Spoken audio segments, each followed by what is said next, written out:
Microscope parts and its functions.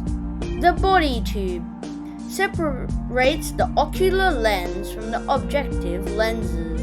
The arm supports the body tube and connects it to the base. The base, the bottom of the microscope used for support.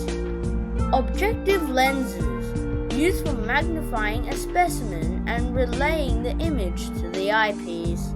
The stage, a flat platform where you put the slide. Nosepiece, holds the lenses and can be rotated. Diaphragm, the piece under the stage that is used to control the amount of lighting reaching the specimen being observed.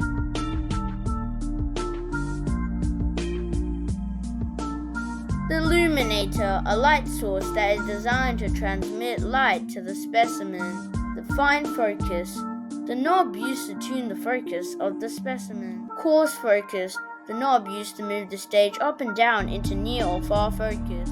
Ocular lens or eyepiece, this is where the person looks into. Stage clips, used to hold in the slide. Thin sheet of glass used to hold objects for examination under a microscope. Thanks for watching.